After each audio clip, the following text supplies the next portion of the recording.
Our next guest is someone who runs a digital marketing agency called Tintero Creative. She's an author, she's a speaker, she's a podcaster, and funny from reading her book recently, I found out she was also trained as an architect. So I don't know what the heck she's doing in the world of social media, but Wow. she went there and she's applying those skills in a good way. But she's got a great book. It's called We're All Ears. I have to ask if that's her dog actually on the cover or not. Love But that let's cover. bring her on, the great Valerie Morris. Welcome, Valerie. Hello. Thanks for having me. Yeah. So the big takeaway from reading your book was that you were an architect. Oh, well, that's the marketing takeaway that you took. Now, actually, what one of the big takeaways is what I really like about your book from a writing perspective is one of the things I always tell Dale that I like about his books, and that is the stories you share make a big impact. It's not just how to do something, but through your stories, it's how to think about things, and it's memorable, and the examples you give. Talk a little bit about the process of putting the book together and, how you chose what to kind of pull in and what to leave out, because it's such a broad topic, and I think you did a great job with it. Well, thank you. Yeah, it stemmed honestly from like telling clients in my agency work year after year, time after time, about all of the things that they should be focusing on, and how do we actually get the word out about their brand and all this stuff. So yeah, it made sense to put it in a book. And the stories I have found are what are differentiating you from the competition.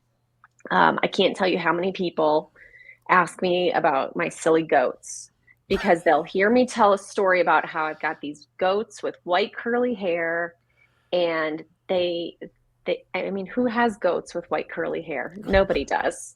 Who has goats? Who has goats? Yeah. So it's those like memorable pieces that allow you to be sticky with people, and you don't necessarily have to have a crazy background or whatever.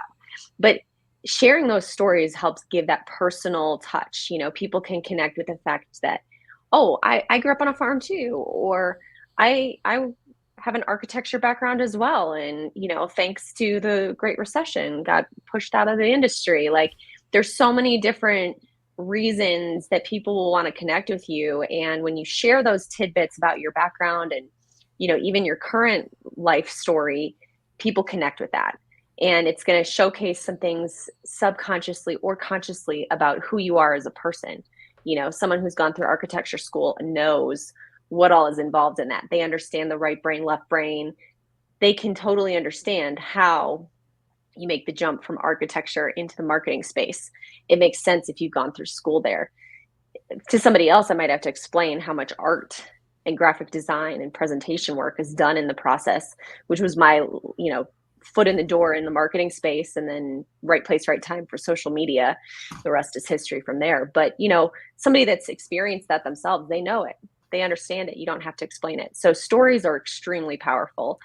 And I think they make things more interesting too. Like, who wants to get lectured about marketing tactics? Like, you get that all over the place. But when there's some fun story associated with it, you can understand the analogy. And I think as AI becomes more and more of a thing in today's world, like, story is just going to become even more powerful.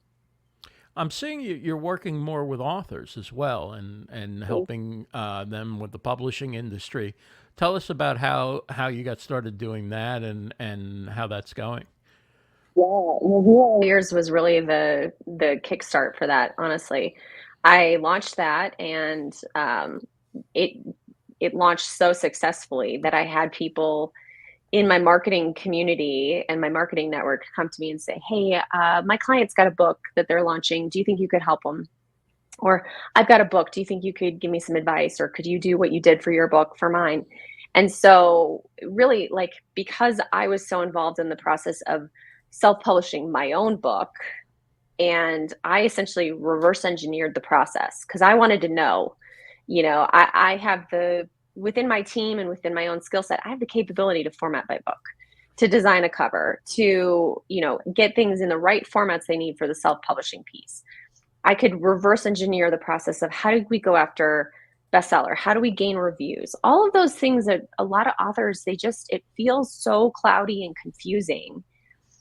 And I was able to take the marketing principles that I've put in my agency work for how many years now, almost 18 years at this point, and apply them to the publishing space. It was like, well, we're launching a book, but it's kind of like launching an e-course or like launching another product for, an online store.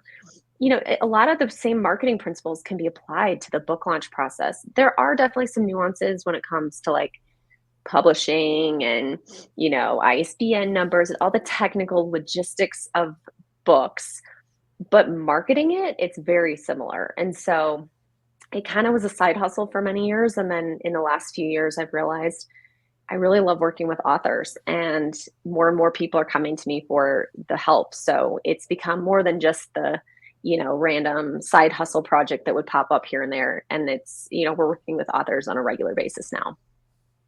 Did you ever think you would find yourself in that position, especially since you have the background in architecture? As a kid, one of my favorite things was the American Girl magazine. I was from that millennial generation there. I'm an older millennial. And I loved magazines as a kid. And so I always thought it'd be fun to like make a magazine or like work on a team of editors or whatever to make the magazine and create the content. And so like seeing now in the digital space, I'm creating content for clients all day long, making a book, it's all content. I loved it back then and I still love it now. So it is kind of fun to look back at things from earlier in life and realize, oh yeah, those things were popping up all along. I might have detoured and done something different for a while, but as somebody with lots of interests, it is fun to see those things percolate back up. So is this your dog on the cover? But I have a dog, and I have a great picture of a dog where his ears are now like pointed straight up and he's like jumping up towards me. We got a puppy shortly after I put the book out. So maybe I'll do like the second edition and put my dog Cash on the cover, because he's literally all ears. He's got these like bionic border collie ears that stick straight up. So yeah, no, we are a dog loving house, but I do not own a basset hound at the moment. Are you planning another book or a second edition, or are you too busy working with so many authors and their launches? I feel that. I do. I've got one book right now that's probably a third of the way finished, and I think I'm still living the book. So I don't think it's quite ready to finish the manuscript yet. And I'm sure other authors can relate to that. They're still in the mud of it, and I'm okay with that. I've got 2 young kids. I'm running my agency. Life is busy right now, and I think there's something to be said for just like this is where I'm at now. But I also am a big fan of like I've got a whole document where I document my stories as things come to mind. When I do have the inspiration to write, I write, so that I don't lose the ideas. And I think there's something really powerful about that. All right, final pitch for your book. It's called We're All Ears, How to Increase Your Impact, Influence, and Success Online in a Noisy World. Yeah, I'd love for people to vote for it on the book fair. I think it's a great resource. It's got a lot of practical information. Like whenever I share, when I'm speaking on things or presenting to groups, I'm all about giving tangible advice that people can actually go take and use. So if you're looking for something that's going to help you move the needle, We're All Ears. Great resource for you. Awesome. And great way to close it out with the book title. Thank you for having me, guys. Thank you so much, Valerie. Thank you so much, Valerie.